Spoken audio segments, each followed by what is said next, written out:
Okay mga Lods, welcome back to another content, and this is the saddest moment kung ikaw ay isang DDS dahil forever done! Si Tatay Digong! Hey! Congratulations! Kulong habang buhay! Well, malay mo, not guilty siya doon, pero you know, he's an old man and he would probably, most likely, for all intent and purposes, mamamatay siya doon. So let me just give you a briefer kung ano yung nangyari dito.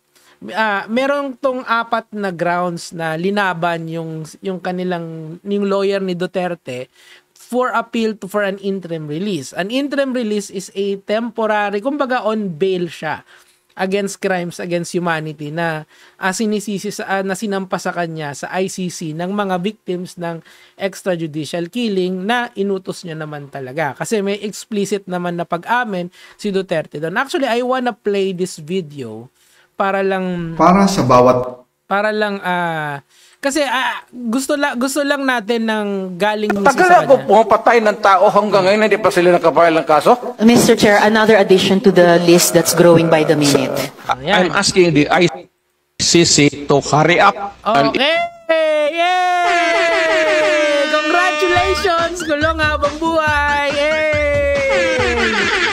So, these are the 4 grounds ng ICC. Ngayon, pwede nyo panoorin dyan, pero kung ayaw nyo naman, isa-summarize ko na lang sa inyo yung 4. Okay? Yung number 1 is yung political clout ni Rodrigo Duterte. Kasi he is an influential person. Okay? Bakit? Naging nanalo ng mayor, dating presidente, and yung mga publications niya, malamang sa malamang, isa to dun sa mga ginawa ni Duterte, hindi nakatulong sa kanya. Okay? Pero papakinggan natin yung ICC para mas masarap ang kwentuhan natin. Mr. Duterte's inclination to interfere with investigation against him. Yun. Hirinig niya yan? In relation to the Minote nila yung na pwedeng pakialaman ni Duterte yung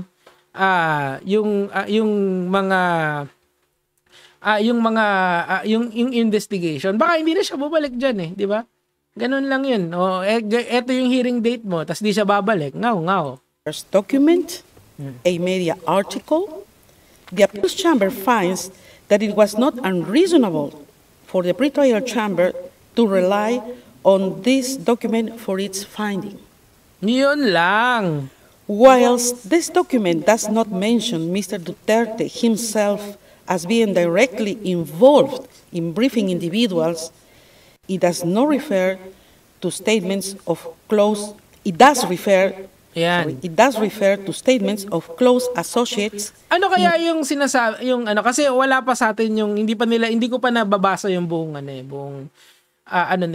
yung buong decision nila. So they are saying na merong isang article na pagka nakalabas si Duterte, hindi na babalik diyan. Sino kayang tanga nagsabi noon? Basically ang may nagsabotage doon sa chances ni Duterte. Kung sino man yung tinutukoy nila na alam nila na hindi na babalik si Duterte in case na magka-interim release. Yung doon pa lang GG na yan Kasi whatever comes next, Duterte is already at a risk. Like magmumukhang tanga ang ICC kapag pinakawalan si Duterte given that document na sinasabi nila. Now, I want you guys to watch this kasi lang naman yan Basically, ang sinasabi nila dyan, yung political power ni Duterte ang nakakatakot talaga. Pero tuloy lang natin. Including one of Mr. Duterte's alleged involvement in the threatening and taking of retaliatory actions pero nandun pa rin against sa individuals political clout opposed to him. Yan. Gaganti daw. Ngaw. In determining whether Mr. Duterte posed a flight risk under Article Ito na yung sa host country. 58(1)(b) subparagraph 1 of the statute, the pretrial chamber considered that he appears to have the necessary political contacts as well as to benefit from a network of support within the Philippines. Yun lang. The appeals chamber considers that contrary to the defense's argument, the pretrial chamber specifically outlined why it found that there existed a network of supporters in relation to Alam yung talagang sa tingin ko nagpatalo dyan, yung mga tao sa paligid, yung mga cartoon lovers sa labas.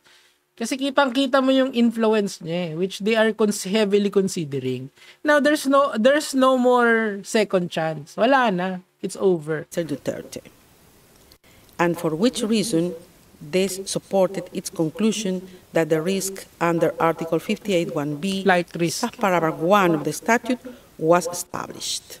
Ngaw. In specific, as it took into account the specific circumstances of Mr. Duterte, amongst others, his position as former president of the Philippines and his recent re-election as mayor of Davao City in Mayor. crimes and concomitant sentence in gravity and concomitant sentences in case of conviction, B of the statute, and may be a reason for a pretrial chamber to grant interim release. Ito yung with humanitarian condition. reason. So, yung pangalawa is yung flight risk nga, yung host country, sabi ng pretrial chamber, hindi mag-guarantee na hindi aalis doon si Duterte at pupunta sa Pilipinas. Now, yung panghuli is pangatlo is humanitarian reason, okay? Pero teka lang, medyo mahaba kasi yan eh. The appeals chamber considers that such a determination is necessarily case-specific. Yun. Ako, anong kala ko dyan na makakalusot sa humanitarian reason.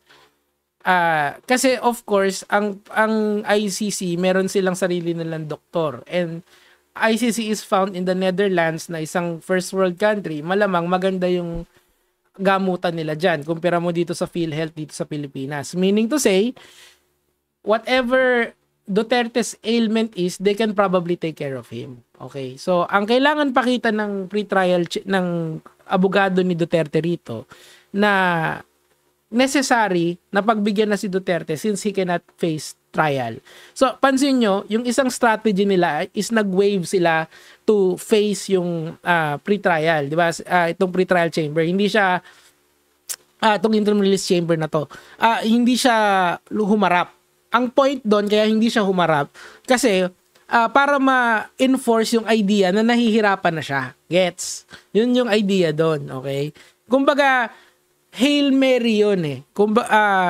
Or isasama nila yun sa argumento nila that he cannot be physically present. That's why he waived his right to appear. Okay? Again, that is the strategy of Kaufman. I think ginawa naman ni Kaufman lahat para makakawala si Duterte. Kaso talaga, kulang. Tinimbang, ngunit kinulang. To the defense's assertion, nowhere did the pretrial chamber suggest that it was precluded from assessing the information about Mr. Duterte's health within the context of its assessment under Article 60.2 of the statute. I will now turn to the second ground of appeal. Under this ground, the defense challenges the pretrial chamber's assessment of the proposed conditions of release and state warranties.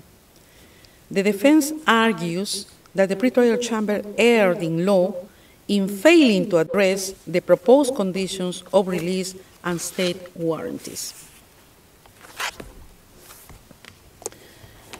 The appeals chamber is of the view that the pretrial chamber did not appear to criticize a lack of detail in the proposed conditions. Called 58(1).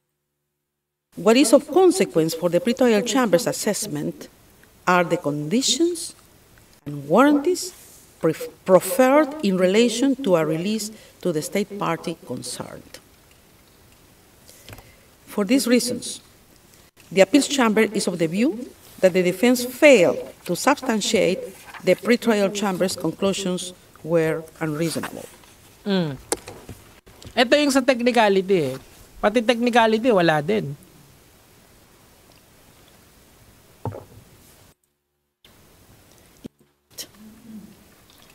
For these reasons, the appeals chamber considers that the defense has failed to show Aray. how the pretrial chamber erred in its assessment of the proposed conditions of release and state warranties.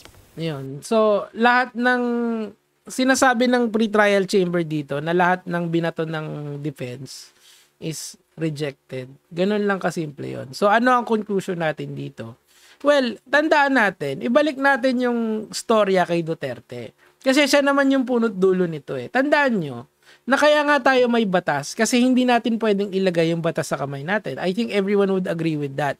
Whether someone is using drugs, pushing drugs, there is a law. There are laws to use para sila ay panagutin. At hindi mo dapat nilalagay ang batas sa kamay mo. Si Duterte, ginawa niya yun. He did exactly that. Linagay niya yung batas sa kamay niya and pumatay siya ng maraming tao by his own admission. Now, he is reaping the consequence of his action.